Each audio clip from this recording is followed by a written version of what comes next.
Harriet Scott died in St. Louis on June 17, 1876, for the most part forgotten, her passing unacknowledged.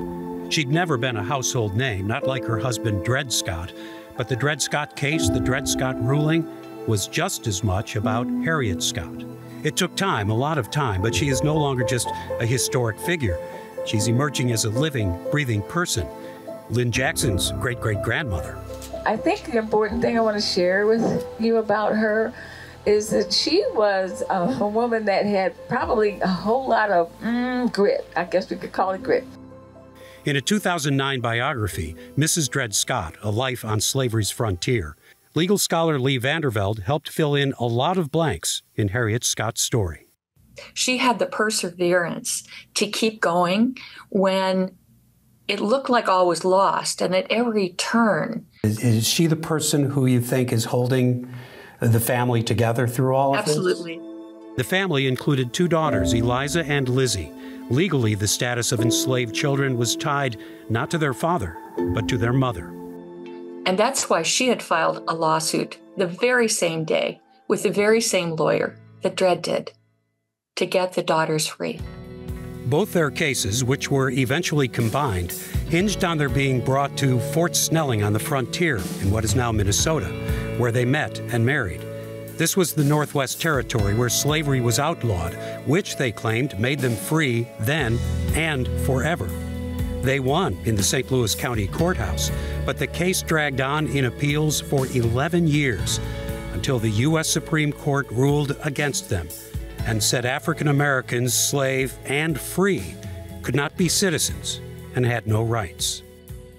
After the ruling, they were purchased by the Blow family, who set them free.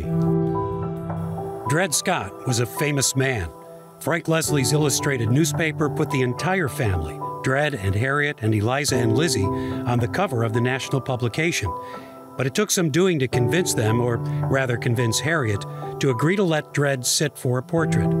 The article says Harriet, described as smart and tidy-looking, at first told the reporters to mind their own business and let Dred alone. There were a lot of people who wanted to meet, interview, or take advantage of Dred Scott. Harriet becomes sort of the gatekeeper. Would that be an accurate description? Yeah, I think it would. And we have that from 2 or 3 sources. And Harriet said that they were offered a lot of money for Dred to go on tour. Harriet didn't want Dred to go on tour. She says that in part because there was still the possibility that he'd be kidnapped. Dred Scott worked for a time at a downtown hotel, officially as a porter, unofficially as a celebrity attraction. But he was in ill health and died in 1858 at the age of 58 or 59. He had lived as a free man for just a year and a half. Harriet Scott was 20 years younger than her husband, and after he died, she lived right around here with or near her daughters in what had been a crowded area north of downtown.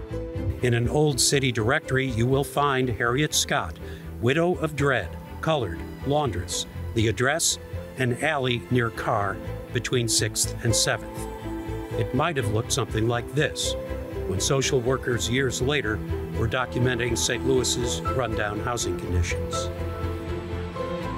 She continued to work very hard as a laundress, a washerwoman, working just as hard as she always did as an enslaved person, but for herself. Now the wages are paid to her.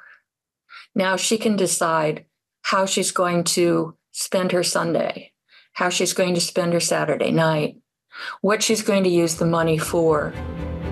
Harriet Scott would live to see the Civil War, the end of slavery, the passage of constitutional amendments giving her rights the Supreme Court denied.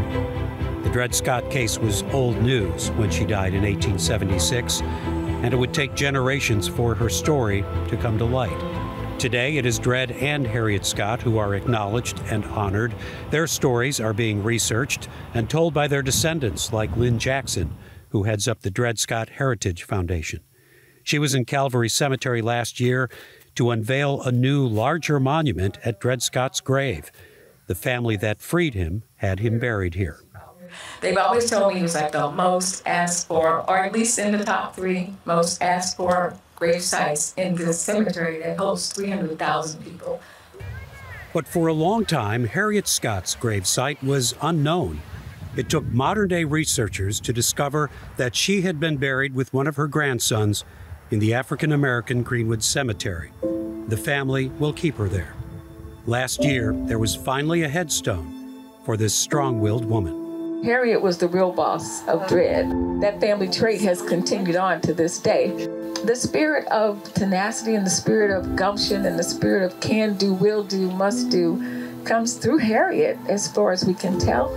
And we're grateful for that, because in this day and age, we need something like that. Downtown at the Civil Courts Building, there is now a memorial to the hundreds of other St. Louisans and their lawyers who sued for and often won their freedom. But none was as famous as Dred Scott. When he died in 1858, it was reported in the New York Times, which called him worthy of honor, truly eminent. It said the name Dred Scott would live on.